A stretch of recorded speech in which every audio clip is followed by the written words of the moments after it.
Is that folk music that you play there? What is that? How do you call that folk music? I think it was Studs Terkel who asked Big Bill Broonzy, did he consider his blues music to be folk music? And Big Bill says, well, never heard no horses.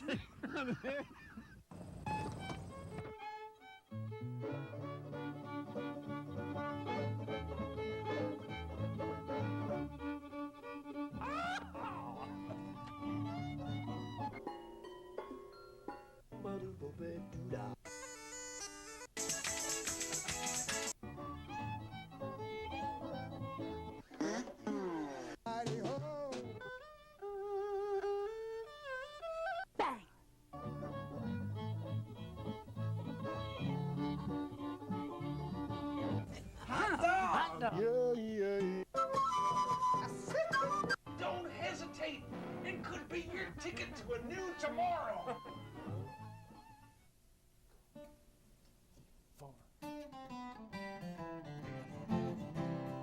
Aft on the poop deck, walking all about, there's a second mate so steady and so stout.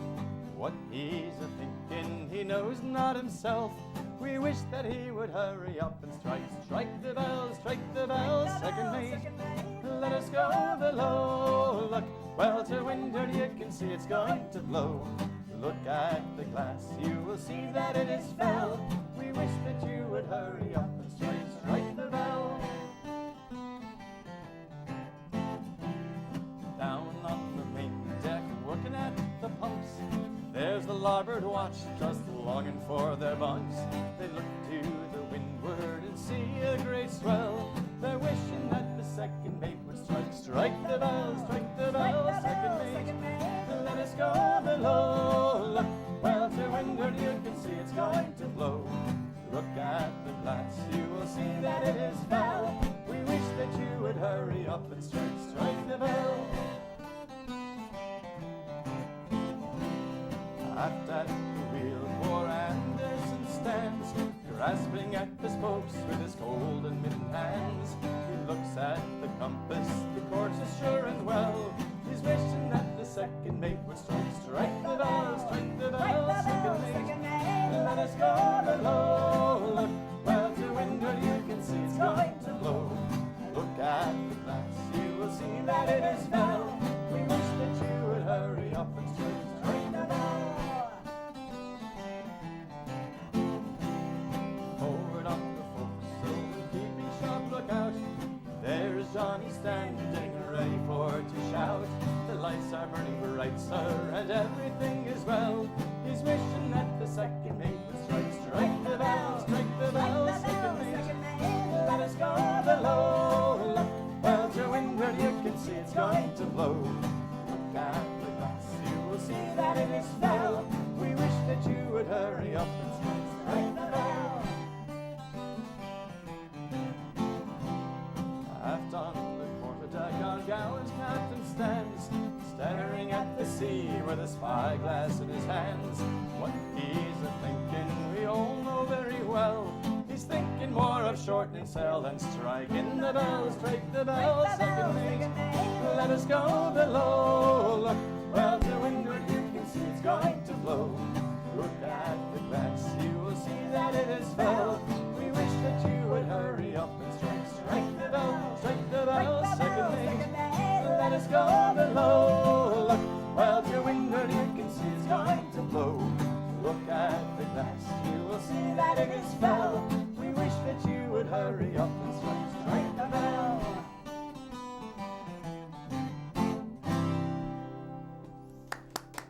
Thank you. All right, all right, all right. The show is Horses Sing None of It. My name is Ralph Litwin, and our guest today is, interestingly, Strike the Bell, Thank you. It's which good you to be introduced in, here. this, We in the sailed song. a long way to come here. All the way from the Isle of Long. Yes. And Strike the Bell is Stuart Marcus and Judith Vyman. Correct. That song from which we took our name is actually a traditional one, and it stems from the fact that on board a ship, especially in the old days, time was kept by ringing a bell. There was an hourglass, and every half hour the bell would strike.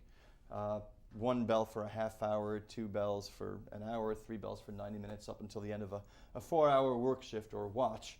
And if you were in the last half hour of the watch in which you were on duty and you saw a storm brewing, well, you were hoping to hear that 8 bells strike before before the officers noticed and there was a whole lot of work to do. I see. Yes. People were lazy back then as they are now. What are you ready to give us now? You want to introduce this one? No, you can introduce All right. it. Well, this is a capstan shanty. A capstan was sort of the vertically oriented winch. As opposed to the vertically oriented wench. Right. It had sort of bars sticking out of it that the sailors would get behind and push it around, and that would be used to sort of winch up the ship's anchor. Yeah, I can't do my little ballet today because otherwise we'll be all entangled in our wires. This is one called Paddy Lay Back, and frequently sea shanties were a way that sailors could complain, gripe, vent a little bit without getting into too much trouble. So this is one of those songs.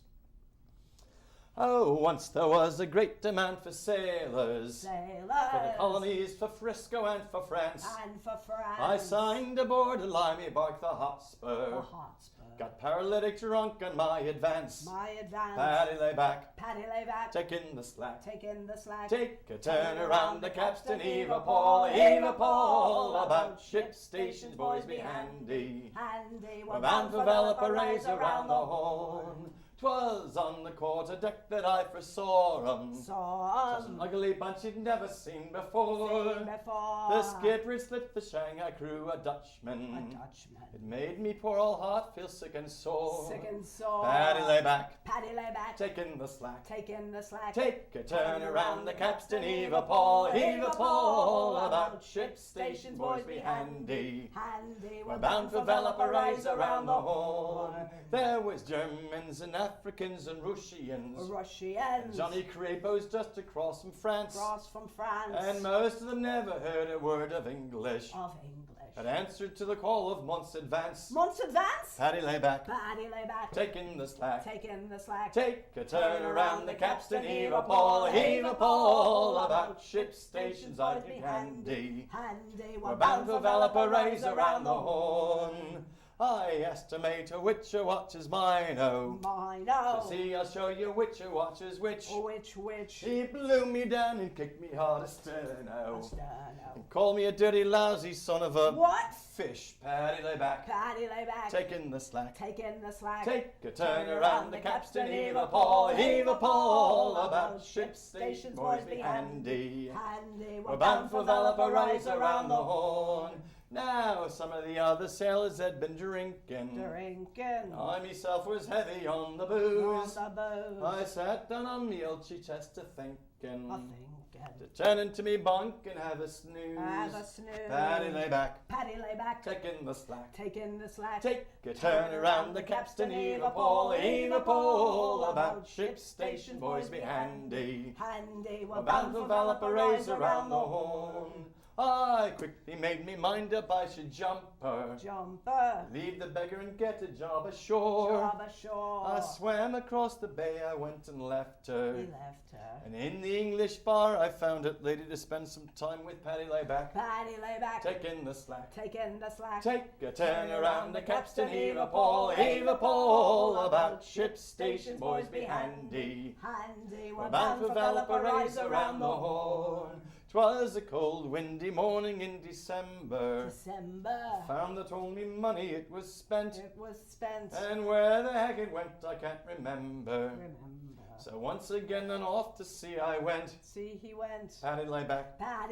Taking the slack. Take a turn around the capstan, heave a pole, heave a pole. About ship stations, boys, be handy. Handy, we're bound for Valparaiso around the Horn. All right. Thank you.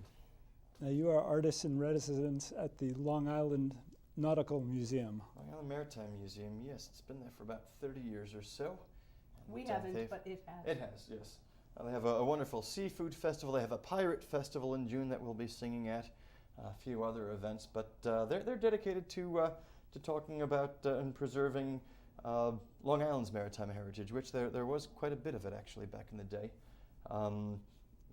Towns like Northport and Port Jefferson were known as shipbuilding towns. There were whaling fleets based in Cold Spring Harbor and Sag Harbor, and Freeport was known for building rum running boats, but that was much later. And so they have us in to sing. We've done some. There's the Cold Spring Harbor Whaling Museum that we've sung at, and we do events here and there as well, wherever we can. Great. What do you have for us next? Well, I'd like to do Do a song about President Zachary Taylor. Yes. It starts out as a bit of a history lesson and turns into a drinking song, which That's all good sea shanties. two of my favorite topics, as a matter of fact. So. General Taylor gained the day, walk him along, John, carry him along, and General Taylor gained the day. Carry him to his burying ground, to me way stormy. Walk him along, John, carry him along, to me way stormy. Carry him to his burying ground. General Taylor died long ago. Walk him along, John, carry him along. He's gone to where the winds don't blow. Carry him to his burying ground, to me way stormy. Walk him along, John, carry him along, to me way stormy. Carry him to his burying ground. They dug his grave with a silver spade. Walk him along, John, carry him along. His shroud of finest silk was made. Carry him to his burying ground, to me way stormy. Walk him along, John, carry him along, to me way stormy. Carry him to his burying ground. We load him down on a golden chain. Walk him along, John, carry him along. On every link we carved his name. Carry him to his burying ground, to me way stormy. Walk him along, John, carry him along, to me way stormy. Carry him to his burying ground. I wish I was General Taylor's son. Walk him along, John, carry him along. I'd build me a ship of 1,000 ton. Carry him to his burying ground, to me way stormy. Walk him along, John, carry him along, to me way stormy. Carry him to his burying ground. A beautiful ship of 1,000 ton. Walk him along, John, carry him along. And I'd fill her up with New England rum. Carry him to his burying ground, to me way stormy. Walk him along, John, carry him along, to me way stormy. Carry him to his burying ground. I'd give a tot to every man. Walk him along, John, carry him along, and a double tot to the shanty man. Carry him to his burying ground, to me way stormy. Walk him along, John, carry him along, to me way stormy. Carry him to his burying ground. Thank you. All right. We should let folks know how they can find out more about your recording and your appearances. We have a website. They didn't have many websites back in the 1800s, but we had one of the first. That's right. www.strikethebell.com. All one word. You can also email us at strikethebell@aol.com. You both had interesting stories about how you got interested in this music. Yeah, well, she started out. I guess I can go first. Yeah. I was doing this before you were. Well, my mother actually started singing things like "What Shall We Do with a Drunken Sailor" to me when I was an infant. It's the perfect song to sing to a Absolutely. toddler. And then I was a guitar workshop brat, and I studied with Jeff Warner and Jeff Davis, and used to attend the Tuesday night sings, and developed a real taste for maritime music. And so I've been singing this stuff for a long time, and then Stuart and I met each other back at the Long Island music scene, and I had sailed on tall ships. I'd always been fascinated with them since I was a kid. And I'd actually sailed on one called the HMS Rose, which was based in Bridgeport, Connecticut. It's a replica of a 1750s vintage British frigate, one of the smaller ships, warships of her day. But you could sign aboard her, pay your money rather than get paid, but they'd teach you everything that you wanted to know about sailing a tall ship, including climbing the mast, taking a turn at the helm, setting and furling sails. I just sing about it. He actually has done it. Right, and so she would, we met each other, and just in getting to know each other, she mentioned that she knew about a bunch of sea shanties, and I knew a couple, but was interested in learning more. So she would teach them to me, and I'd sort of teach her what they meant. And occasionally she'd sing one, and I'd start to chuckle, and she'd be like, "What?" And I'd say, "Well, it's sort of a sailor's joke contained within the words that no one else would get." And then it turned out that Stuart had written a sea shanty and didn't know it. Yes, back when he was on the HMS Rose. So. About my sailing days, yes. This is called Brush Your Teeth in Brine.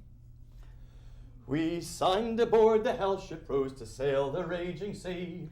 We signed away our hard and pay to live in slavery. To climb the mast, to ride the waves and breathe the salty air. We got no sleep, our bodies ached, but still we didn't care. So brush your teeth and brine, me boys, brush your teeth and brine. And if you think your gums are bleeding, take a look at mine. And just make sure you ask me before casting off that line. So brush your teeth and brine, me boys, brush your teeth and brine. Our water started getting low just 4 days underway. It seemed that some landlubbers had to shower every day. When asked to stop, they gave to us a shocked, astonished stare. I'd rather die of thirst than miss a day to wash my hair. So brush your teeth and brine, me boys, brush your teeth and brine.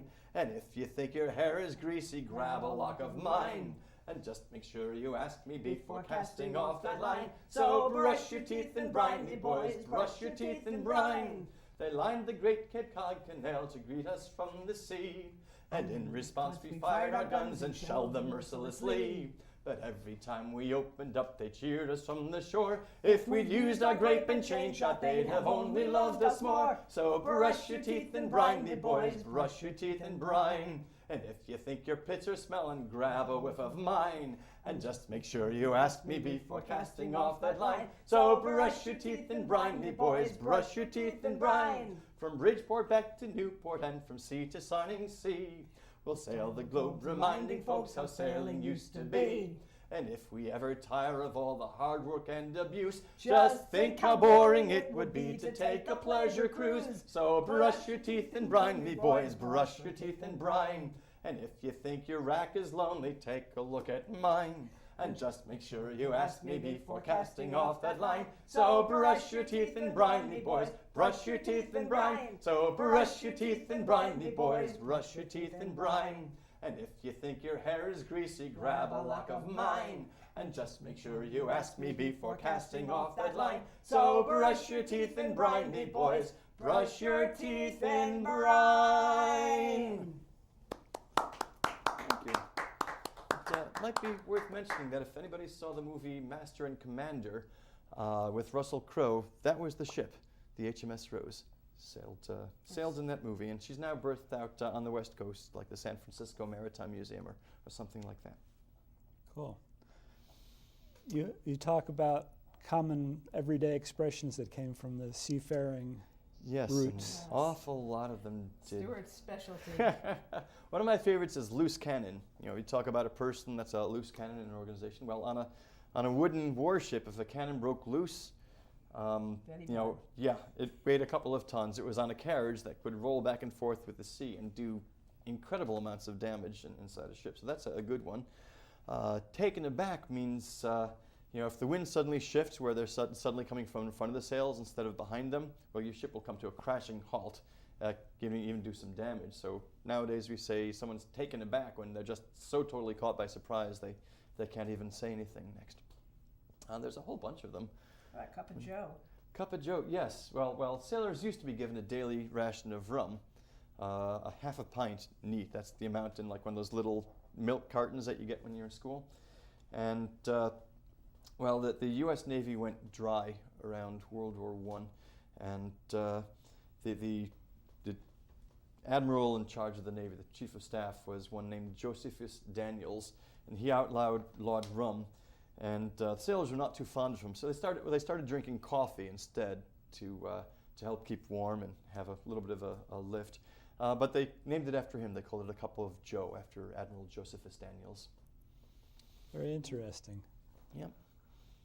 What else would you like to sing for us? Well, you know, there's another term, groggy, which comes from the same place. Grog was a mixture of rum and water.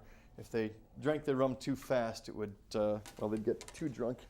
But if they mixed it with water, well, for one, they had to sort of ration it to themselves over the course of a day, or it would go bad if they had saved it for too long. But today we say someone is groggy if he's had just a little bit too much to drink. We're going to do one called South Australia, about sailing to South Australia. Yeah, you're going to join us on that? Yes, Al? indeed. Excellent. I'm going to grab my guitar, too. Yeah. Sounds like a good plan. Always a fun place to sail to. Ready? 2, 3, 4. In South Australia I was born, away, all the way, South Australia round Cape Horn, bound to South Australia. All the way you're rolling Cape, away, all the way, it's all the way you'll hear me sing. We're bound to South Australia. As I walked out the morning fair, away, all the way, is there I met Miss Nancy Blair. Bound for South Australia.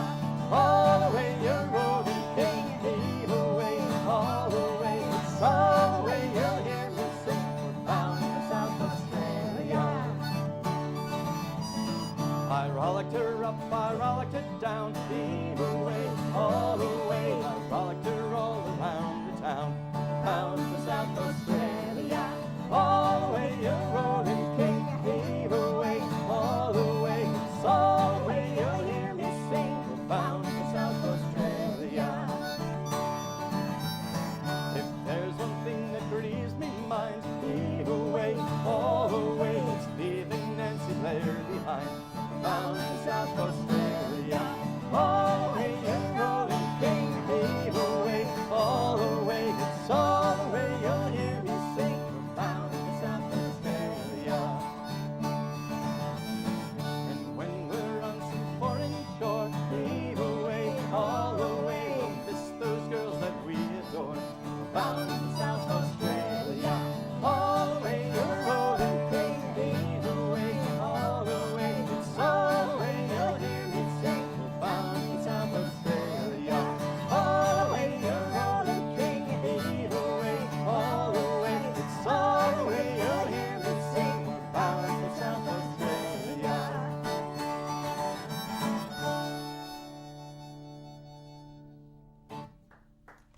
Thank you.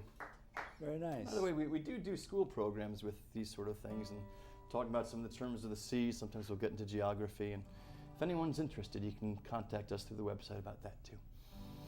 And that website again is www.strikethebell.com or strikethebell@aol.com. .com. Yeah, I think we have time for one more song. We do. One more, all right. All right, shall So we? you want to do Mermaid? the mermaid? Yes. Yeah. Sighting a mermaid was considered very bad luck to the sailors, Hans Christian Andersen and the Little Mermaid to the contrary, because no sailor had ever seen a mermaid and come back to talk about it. So mermaids were considered dangerous. This is a tale about one ship that sighted a mermaid.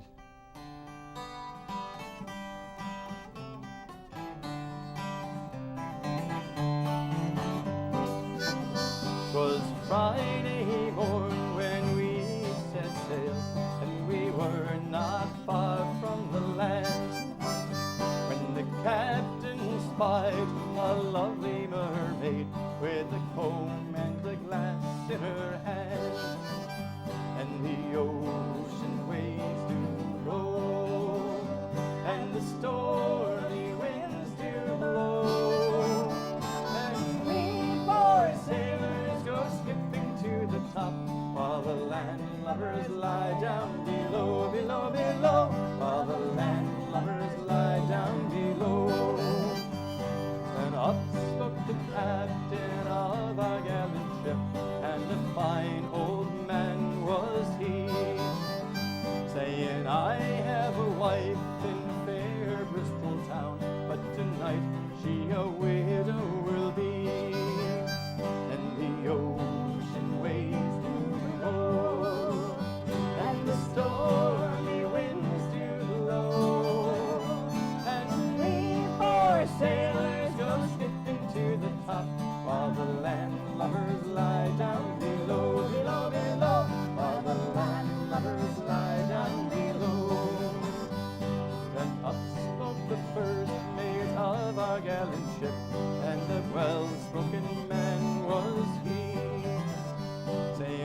gallant ship, and 3 times round spun she, and 3 times round spun our gallant ship, and she sprang to the bottom of the sea. And the ocean waves do roll, and the stormy wind